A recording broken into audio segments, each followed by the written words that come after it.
पाक शिराकत में मौजूद हमारे खुदावंद यीशु मसीह, हम तेरी आराधना करते हैं और दुनिया के कोने कोने में हर पाक संदूक में तेरी पाक मौजूदगी के लिए हम तेरी तारीफ़ करते हैं और तेरी महिमा गाते हैं। ए खुदावंद, तूने कहा है, स्वर्ग से उतरी हुई जीवंत की रोटी मैं हूँ। यदि कोई वह रोटी खाएगा तो वह सदा जीवित रहेगा। तूने हमें खाने के लिए अपना बदन और पीने के लिए अपना खून दिया है। हमें और फजल दे ए खुदावन कि हर रोज़ और लगातार तुझे पाक शिराकत में हासिल करने से हमें रूहानी और जिस्मानी ताकत मिले, ताकि हम हमेशा तेरी पाक मर्जी कर सकें। आमीन। आज के दिन हम अपने नौजवान भाई बहनों को पाक शिराकत में मौजूद हमारे खुदावंद के पास लाते हैं। इस महा साक्रामेंट में ईमान रखने से हमें अपनी असली इज्जत और पहचान के बारे में पूरी जानकारी मिलती है। हम अपने नौजवान भाई बहनों को सपनों को, मेहनतों को और उनकी ज़रूरतों को प्रभु यीशु के हवाले करें, ताकि सलीबी कुर्बानी और मुर्दों में से ज़िंदा होने की ताकत सारे भाई बहनों को मदद करे और उन्हें हर पाप और मुसीबत से बचाए।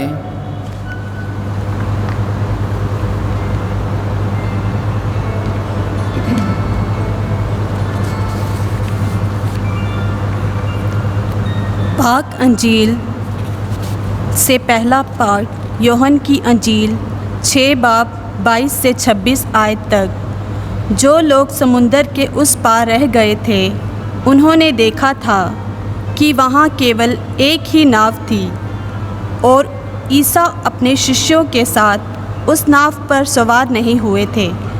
उन्होंने शिष्य केवल ही चले गए थे। दूसरे दिन तिबेरियस से कुछ नाव उस स्थान में संपित आ गए जहाँ ईसा की धन्यवाद की प्रार्थना के बाद लोगों ने रोटी खाई थी। जब उन्होंने देखा कि वह ना तो ईसा हैं और ना उनके शिष्य, तो वह नाव पर सवार हुए और ईसा की खोज में काफरनहूम चले गए। उन्होंने समुंदर पार किया और ईसा को वहाँ पर उनसे कहा, गुरुवर, आप यहाँ कब आए? ईसा ने उत्तर दिया, मैं तुम लोगों से ये कहता हूँ, तुम चमत्कार देखने के कारण मुझे नहीं खोजते, बल्कि इसलिए कि तुम रोटी खाकर तृप्त हो गए हो।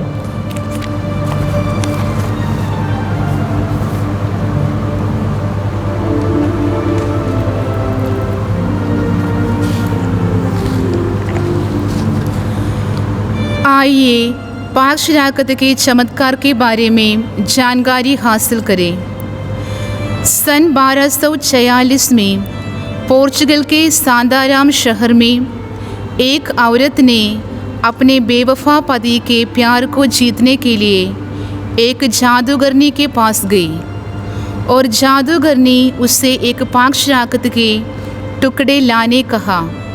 वो औरत जानती थी कि ऐसे कामों के लिए पाक शराकत को ले जाना पाप है। फिर भी अपने पति के प्यार को जीतने उसके पाक शराकत को चुपके से लाने फैसला किया। जब उसने पाक शराकत को हासिल करने के बाद उसे एक कपड़े में छुपाकर ले जा रही थी तो उस कपड़े से खून बहने लगा। आस पड़ोस के लोगों ने जब देखा तो सोचने लगे शायद उसको चोट लगी है। पर जब उस औरत को पता चला जो वो उसे और छुपा नहीं पाई, उस रात को उस पाक शराकत से खून और रोशनी और निकलने लगे। सुबह होते ही उसे चर्च जाकर सब कुछ बताना पड़ा और पाक शराकत को जांच के लिए चर्च में देना पड़ा। इस चमत्कार को भी जांच के बाद चर्च में संभाल के रखा गया है।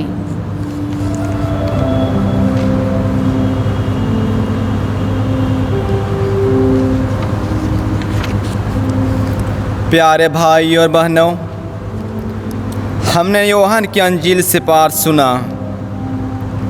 रोटियों की चमत्कार के बाद जीवन की रोटी का लंबा प्रचार आज के इस पाठ से शुरू हुआ है। अंजील के लोगों के समान और पाक शराकत के चमत्कार के उस औरत के समान अक्सर हम भी खुदा को सिर्फ दुनियावी और जिस्मानी फ़ायदों के लिए और ज़रूरतों के लिए ढूंढते हैं।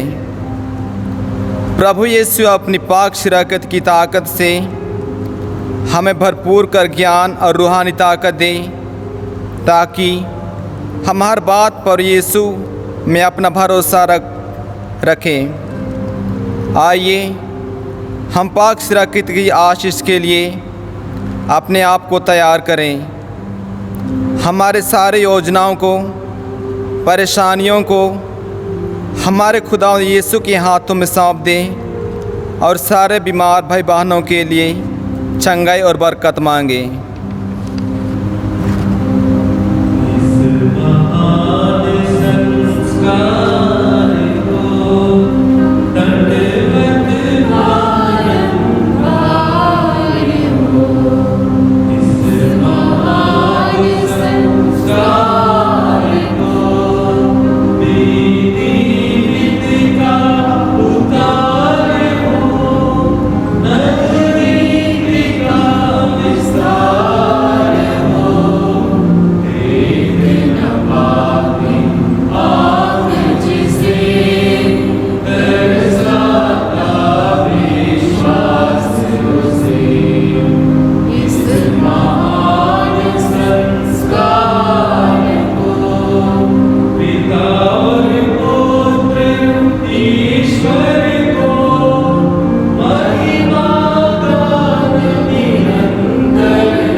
हम दुआ करें।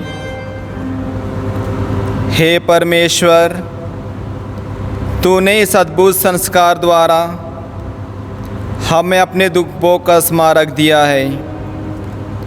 हमें अपने शरीर और रक्त के पवित्र भेंट का इस प्रकार आदर करने की कृपा दे कि हम इस मुक्ति का फल नित्य अनुभव करें। तू जो युगानुयुग जीता रहता और राज्य करता है। आमीन। धन्य परमेश्वर, धन्य परमेश्वर, धन्य उसका पवित्र नाम, धन्य उसका पवित्र नाम, धन्य यीशु ख्रिस्त सच परमेश्वर और सच मनुष्य, धन्य यीशु क्रिस्त सच परमेश्वर और सच मनुष्य। धन्य यीशु का नाम, धन्य यीशु का नाम, धन्य उनका अति पवित्र हृदय, धन्य उसका अति पवित्र हृदय, धन्य उसका परम मूल्यवान रक्त, धन्य उसका पवित्र रक्त, धन्य परम पवित्र संस्कार में यीशु, धन्य पवित्र संस्कार में यीशु, धन्य पवित्र आत्मा और हमारे सहायक, और हमारा सहायक, धन्य अति पवित्र मरिया परमेश्वर की माँ, धन्य पवित्र मरिया और परमेश्वर की माँ, धन्य उनका पवित्र और बेदाग हमल, उसका पवित्र और बेदाग अमल, धन्य उनका प्रतापी आसमान में जाना, धन्य उसका प्रतापी आसमान में जाना, धन्य कुंवारी और माता मरियम का नाम, धन्य कुंवारी और माता मरियम का नाम, धन्य उनका अति शुद्ध वर संत योसेफ, धन्य उसका अति शुद्ध वर संत यूसुफ, धन्य अपने दूतों और संतों में परमेश्वर, धन्य अपने